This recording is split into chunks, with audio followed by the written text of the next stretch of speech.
Kev, welcome back. I think a lot of people have been really excited to see you back in the UFC and back here with this organization. How does it feel to be a part of the UFC again? Yeah, I'm excited to be back. I'm excited to test my skills, come out here and perform against the best of the world. That's the only thing that I'm interested in. I love this sport, and that was the ultimate deciding factor in me coming back. I didn't want to turn it to boxing where the best guys aren't all in one place. And for me to prove that, I need to prove I'm one of the best guys, and taking on a young, up-and-coming dude is going to do that. I love it. And you know, 2 years, but only one fight outside of the organization. So does this feel like weird at all to be back, or does it just feel like right where you were when you walked away? A little bit. I feel like it's been about 3 years since I've really performed at the right level and really had the right fight. So for 3 years, it's been me rebuilding myself, me rebuilding my strength, everything to get back to that level. The fans really haven't seen me since I fought Charles Oliveira, and they're going to see a different version of me in this fight. A bigger, stronger, more mature, faster version. And I'm excited to show that. I've been in the dark for these 3 years, so now I get to come to the light. I love it. What would you say the biggest change would be? Would it be the physical aspect of things, or would it be maybe the mental aspect of things, which is a big part of this game as well? Yeah, I think it's the mental aspect. I've always been pretty fast, pretty strong, able to hold my own against anybody. But mentally, I feel more clear. I feel more clarity. I feel more put together. So I think you're going to see a much more experienced me. I think that's what's really going to show through in this fight. He hasn't fought anybody at this level. I might not have fought for a while, but I've got 18 fights in the UFC against former world champions, against current world champions, against a lot of different dudes. So I think me relying on experience and being a strong, still athletic guy is going to shine through. You said you came here because you want to fight the best. I thought this matchup was interesting, right? Because it's a very tough guy, but certainly a guy that doesn't have the name recognition that you do. Yep. So what were your thoughts when that was the name that was given to you? Did it excite you, or did it frustrate you because it's not that name recognition that maybe you're used to? No, it excited me because it gave me more pressure. I'm somebody, I kind of like the pressure. And for me to go up against somebody that nobody heard of, that I really didn't even hear of, I just learned how to pronounce his name this weekend. So it's like I got to really go for it. I got to really step it up. You can't play around with this dude and even show that he's in the same category as me. So that puts a lot of pressure on me. But he's strong. He's talented. I think he's like on a 19-fight win streak or something crazy like that. And he might not have the name recognition. He might not be able to speak English. He might not. The fans might not know who he is. But when I look at his skill set, it's very similar to like a Khamzat Chimaev, almost junior. You know, you look at his fights. He doesn't get hit a lot. But I don't think he's ever fought anybody at this level. And I'm going to show I'm the next level. You talked about kind of being in the dark the last couple of years. I'm curious, this phase of your career, right? Yeah. You were thrust into the spotlight very early on, tabbed as the pressure on you, he's the next big thing. Do you want to get back to that where like all the attention's on you, or would you rather just kind of quietly go about your business? I honestly don't care too much about the attention no more. You know, I had that. I seen what it was like. I don't really care too much about it. It's the fans are I'm not even going to say the fans. I'm just going to say people in general are very.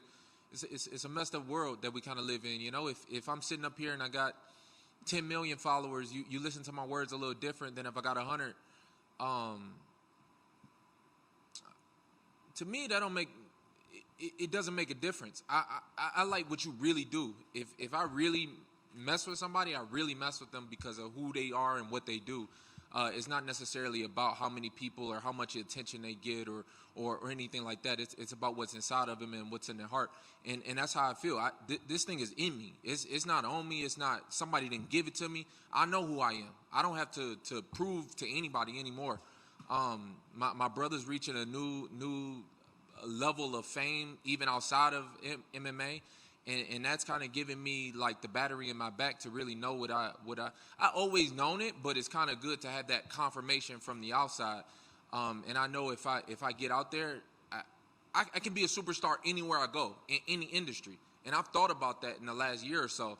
But fighting is just in me. It's in my heart. I got unproved and unfinished business over here that I got to get to. So I don't care too much about stepping into the spotlight. I don't care too much about the media attention. I don't care too much about the fans. I appreciate everybody that supports me. Don't get me wrong. Let me be clear.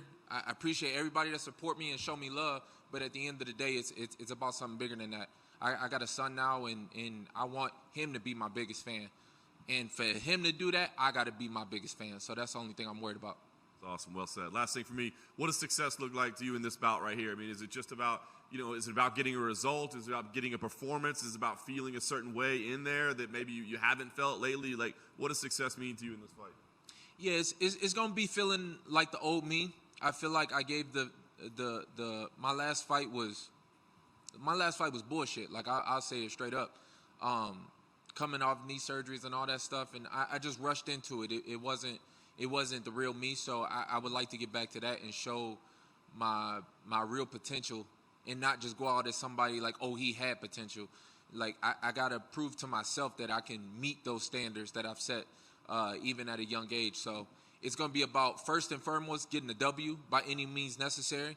Even if it's a boring fight, even if it's a drag-him-out fight, this dude is serious. He's strong. He's got a good chin. He can take a lot of damage. I'm going to have to really put it on him for me to really see success, and that's what it's about. It's about getting the W and then looking good afterwards. Hey, Kevin, over here. I just have one for you. I know that you shared the mats with Chris Lencioni, and he's going through a really serious medical issue. I'm not sure if you're aware of that. No. He's coming out of a coma, it seems like, right now. He's very serious. I'm just wondering if you have any words of encouragement, thoughts about that. I honestly didn't know that until you just said it. But it's heavy, I wish him the best. I wish his family the best. I wish the best for anybody, especially when it comes down to health. I think that's first and foremost, even over fighting or anything else that he's got going on. We got a big team over at Kill Cliff FC, so we're all behind him. Thank you. Kevin, obviously, as John was saying, this guy is very tough, but his name value is not necessarily the highest. Do you want to win this fight, remind everyone that you're one of the best in the world, and then sort of move on to those bigger names in the division? Yeah, it's not so much about the bigger names. I think that comes with it, but it's going to be about the more competition. He as good as his skills are, he hasn't really had that level of experience yet. So I would like to fight somebody who's got a lot more experience in the game, and especially at 170. I've only got 2 or 3 fights at 170, and even though I train all the time with these top elite 170 guys, when you get out there and you compete against these guys, it makes a big difference. So that's kind of what I'm excited to do. I want to test myself against the best in the world. And guys like Leon Edwards, they present like particular challenges that you have to meet. So I would like to get up there and meet that. Is 170 your home for the rest of your career, you think? Yeah, 170 for sure. I'm a big guy. I'm filling out my frame. I'm strong. People are going to see on Saturday that I'm a full-fledged 170. It'll come a point where it'll be like Dustin Poirier, where people kind of forget that he was even a featherweight. Sean Strickland, where people even forget that he was a welterweight. I'll be a full-fledged 170 from now. Last one for me. John sort of mentioned, you've been at the top level from a very young age, and I feel like that comes with criticisms that people don't really understand. You're a young guy, you're in the spotlight, you're trying to boost your career, and I don't think people really kind of understand how, a young man can be affected by the outside. Since you've had like a few years away from the spotlight, do you think people need to be more aware of younger fighters are going to make mistakes and sort of put their foot wrong, and they're growing up in the public eye, and people don't really appreciate that with their criticisms? Yeah, I think everybody kind of sets expectations for other people, not necessarily knowing the circumstances of what's going on or where their mind's at or how they grew up. As a young kid, really from the slums, you don't really know how to deal with success. You don't know how to deal with attention. You don't know how to deal with the eyeballs. And the only way to deal with it is through experience and time. And I've kind of given myself that, and it's hard to say because I feel like people should just judge you off your performance, but I had a bad performance the last time. And kind of let people just live their lives and experience the life that they need, as long as they're good people, and if they are, then support them. If they're not, then fuck them. Kevin over here. There have been many questions and comments about your UFC return, but I guess the biggest question is, where does Kevin Lee fit into this current UFC welterweight division? I think you're going to see that after Saturday. Like I said, I'm taking on a young, tough guy who's trying to make a name for himself, and I'm going to turn him back. And I'm going to take all his shine. He's on a 19-fight win streak. I'm 2-2 in my last 4, but I'm right there with the best of the world. So they're going to see that after this fight, The guy who's fighting for the title right now, you talk about Kobe Covington, he's 2-2 in his last 4. He's fighting for the title. So with this win, I think it'll show that I'm ready for the top 10, and I'm ready to get back up there. And for your return to the organization, is there any part of you that wishes that this fight was like in a sold-out arena, or does it not matter to you? Yeah, I'm not going to lie. Yeah, I wish it was. I wish it was in front of more fans. I don't know how many people are going to be at Apex, but it's kind of stupid. I don't know what we're doing. You know what I mean? The pandemic over. I don't know if people got the message or, if they sent out the telegram, but the pandemic is over. I don't know what we still doing here. I get that it's money to be had, but it's kind of stupid. It's a different energy when it's thousands and thousands of people screaming. It's a different level of feeling. It's why when I want fights like the Charles Oliveira fight again, it's a different feeling. I wish that was happening, but I'm gonna make do with what I do, and I'm gonna go out there on Saturday in front of the 200-300 rich ass motherfuckers that want to see me bleed, and we gonna get it in. Awesome. And there was rumors about you fighting Tony. Not sure how true they were, but there were some rumors about that.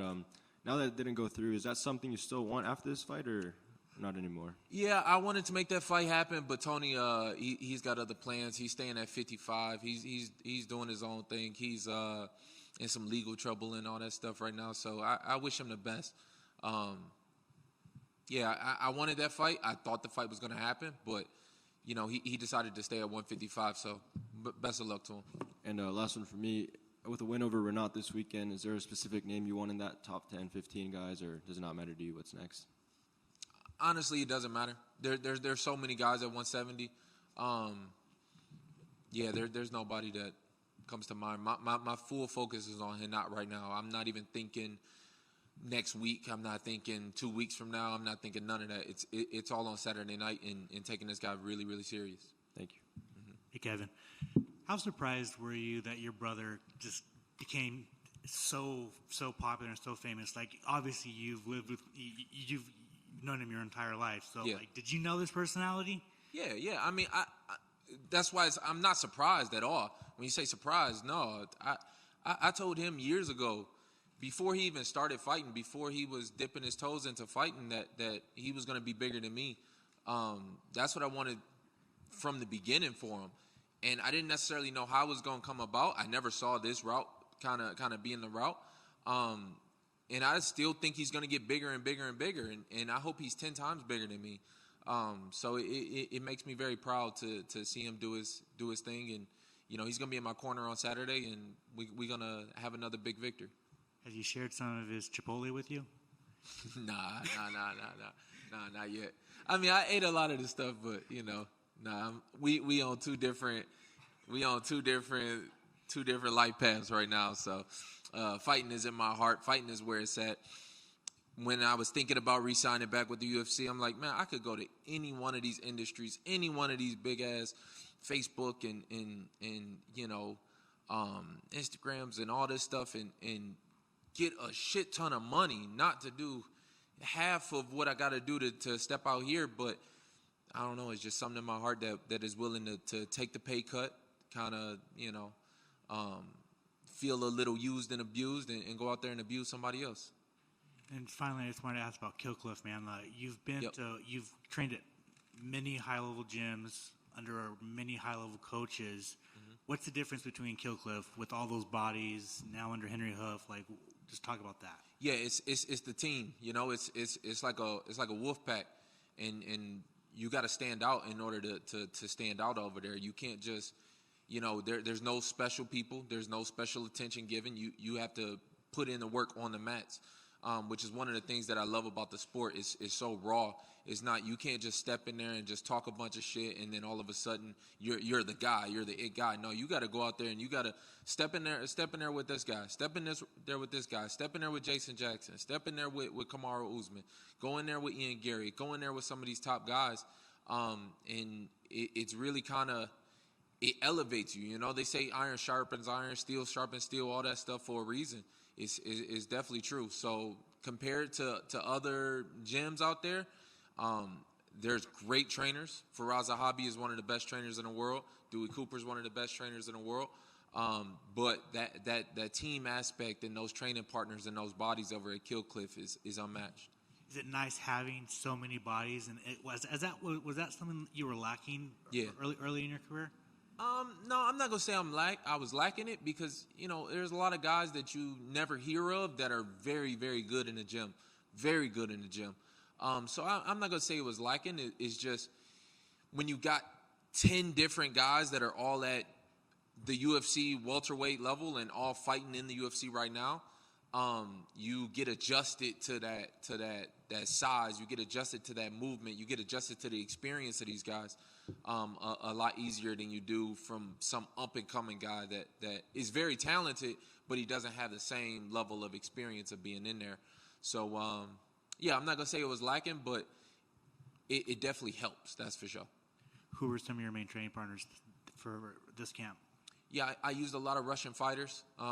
Obviously, I'm getting ready to fight a Russian guy. I don't want to say too many names, to be honest with you, because I know I'm going to leave somebody out. But a lot of Russian fighters. Like I said, it's over 100 guys at Kill Cliff, so you kind of got the pick of the litter, which is nice.